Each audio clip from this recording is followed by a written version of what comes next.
السلام عليكم. اليوم نحضر معكم ميني كيك اللي كيجي ساهل وكيجي لذيذ بزاف وكيجي قطني. وسهل غير بالمكونات بساطين. دابا غندوزو للمقادير والطريقه ديال التحضير. هنايا عندي 4 البيضات، كاس ديال الزيت وكاس ديال الحليب، كاس ديال سكر سنيده، 2 كيسان ديال الدقيق. هنايا وعندي 2 معالق ديال اللوز مطحون بالقشور ديالو. هو اللي كيعطي واحد اللذه زوينه لهاد الكيك. عندي واحد الساشيه ديال فاني وواحد الساشيه ديال فلون فاني حتى هو كيجي زوين بزاف، و3 الخمارات. هنا كندير رشه الملح وكندير البيض مع السكر وفاني وفلون.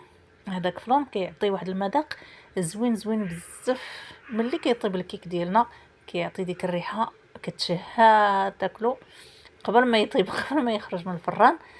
كيجي زوين بزاف، كيعطي واحد المذاق اللي هو زوين. وصافي هنا كنخلطوا البيض مع السكر وفلون وكاكاو والسكر عفوا. كنخلطوا البيض مزيان حتى كيذوب لينا داك السكر. هنا كنزيدوا الزيت، داك الكاس تاع الزيت كنزيدوا شويه بشويه، ما كنخويوش بمره، وكنطربوا. وصافي هنا كنزيدوا الحليب كذلك وكنطربوا داك الخليط مزيان. هنا غنزيد اللوز. هذا اللوز كيعطيه واحد المذاق زوين. الا كتاكل الكيك كتلقى فيه هذوك الحبيبات ديال اللوز لان ما مطحونش بزاف ثاني تيولي غبره. والمذاق حتى هو كيجي زوين بزاف، ماشي بحال الا كتاكل الكيك مديور غير بالدقيق بوحدو، ما فيه حتى شي نكهه وما فيه شي مذاق. هنايا هاد 2 معالق ديال اللوز كيعطيو واحد المذاق زوين بزاف. وحتى داك فلان كيجي زوين حتى هو كيعطي المذاق في هذا الكيك. صافي درت الكاس الاول ودرت اللوز، وهنا كنضيف الكاس الثاني ودرت الخمارات. هنا كندير 3 الخمارات وصافي كنخلط الخليط مزيان حتى كيرجع لينا على هذا الشكل، هذا القوام هذا. وهنا عندي هذا المول ديال السيليكون، المول صغير هكا كنديروا فيه الحلوى هكايا ديال الكاوكاو ولا البسكوي والشوكولات. انا هنايا رديتو ندير فيه الكيك. الصراحه كيجيو زوينين هكايا فرديين وزوينين. اللي بغا ياخد قد ما هكايا كيجيو زوينين. ملي كيكونوا فرديين هكا كيجيو زوينين وكيعطيو المنظر. وصافي هكايا انا بدلت الشكل ديال الكيك. المهم كيجيو زوينين والوليدات كيعجبهم بحال هذا الشكل هكايا. الا غنديوهم للمدرسه غيديوهم على برا هكايا. المهم كيجيو زوينين هكايا. هادو الصغار كيجيو زوينين. صافي هنايا كنعمر هاد المول هذا هكايا، كنخلي فيه واحد شويه الفوق شي لا تنفخ لينا الكيك ديالنا ما يزيد يتخوى على الجناب، يجي مقد لينا غير مع هاد البلاصه هادي. وصافي الفرن ديالو راه شعلته من التحت ومن الفوق، ولكن ملي غندخل الكيك غنطفي الفوق، ما غاديش نشعلو، غنشعلها يبقى غير التحت شاعل. هنا كنحطوا هذا المول في هنايا في اللاطه ديال الفرن ضروري عاد غنعمروه، لان الا غادي نهزوه كما كتشوفوا السلوفه هذا السيليكون كيتلوى لينا، ما نقدروش نهزو غيتكب لينا كاع داك الخليط. صافي داكشي علاش كنحطوه في اللاطه ديال الفرن عاد كنعمروه. صافي انا درت هذا الشكل الاخر، داك الشكل دخلته يطيب، ودرت هذا الشكل الاخر، لكن هذا ما غاديش نقلبه، ندير ليه اللوز من الفوق هكا، غندير ليه رقائق اللوز من الفوق. وصافي غادي ندخلو يطيب حتى هويا.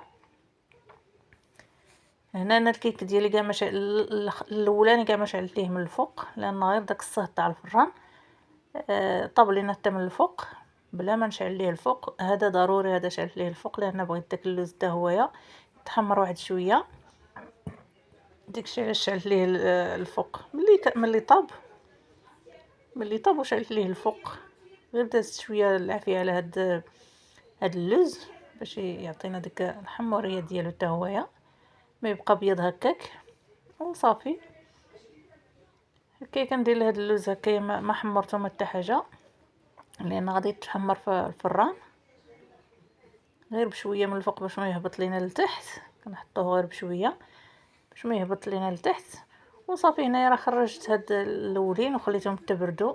كما كتشوفوا كيجيو رطابين رطابين رطابين كما كتشوفوا كيجيو رطب، خصوصا ملي كيطيبوا في هاد المول راه هو اللي كيدير لهم هكايا. كيجيو رطبين وزوينين قطنيين. صافي كنحيدهم هكايا. كندير صبعي من التحت وكنطلعهم للفوق لان كيتحيد ليا داك الجنب. صافي هنايا غندير الكريمه باش غنعمر الوسط ديال هذوك الصغار. هنا عندي الكاس تاع الليمون تاع المندرين، انا عصرت غير المندرين. الكاس تاع العصير ديال الليمون، وزدت ليه واحد شويه د الماء لان بقى ليه واحد سنتيم ما عامرش. زدت ليه هذاك سنتيم ديال الماء، عمرت الكاس. صافي هنايا كندير كريم باتيسير. درت المعلقه ونص اللي درت اولا سميتو اولا النشا. المهم انا عوضته بهذا كيعجبني. هنا درت حتى 3 المعالق عامرين ديال السكر سنيده على حسب الحلاوه. الا كان الليمون حامض نزيدو السكر. صافي هنايا درت النكهه ديال الليمون. درت هنا واحد الربع ديال المعلقه صغيره تعطينا ديك النكهه وكتعاون حتى في اللون. صافي هنا خلطتهم مزيان وغادي نديهم فوق البوطه حتى يعقد ليا الخليط. كيرجع على هذا الشكل هكايا. انا بغيت يكون ثقيل هكايا، راه باقي سخون. غنخليه حتى يبرد وغنديرو في البوش تاع الحلويات ونزين به داك الوسط. وهذا هو الكيك ديالي ملي خرجته من الفرن. كما كتشوفوا راه محمر هذاك اللوز من الفوق. وهنا صافي كندهنو بشويه المربى اولا العسل ولا المهم اللي متوفر عندنا باش يعطي داك اللمعه من الفوق. كيجي زوين الا كيبريها بحال هذا الشكل، ما نخليوش هكاك. وصافي هكايا كنحاول ندهن ليه الوجه ديالو. وصافي كنرجع للاخرين غنعمرهم في هذا الوسط. هذا الوسط اللي خاوي هكايا كنعمرو. صافي الخليط درته في البوش هكايا وحطيته في الثلاجه واحد شويه تبرد وكنحطو على هذا الشكل. كنعمر به داك الوسط. الصراحه كيجي زوين مع داك الليمون. المذاق تاع الليمون كيجي زوين بزاف. جاو غزالين صراحه، جاو غزالين المذاق ديالهم غزال. كيحمقوا الوليدات كيحمقوا عليهم. وهذا هو الشكل النهائي ديالهم. كيجيو على هذا الشكل. عمرتهم غير بالقياس، ما عمرتهمش بزاف. كيجيو رطبين وكيجيو زوينين لذاذين. والاخرين كيجيو على هذا الشكل حتى هما. دهنتهم بالمربى من الفوق باش يعطيو داك البريو من الفوق. وصافي هذا هو الشكل النهائي ديال الميني كيك ديالنا. كيجي زوين ولذيذ وصراحه كيجي زوين بزاف بزاف. وهنايا اقتصادي وغير بالمكونات اللي متوفرين عندنا في الدار.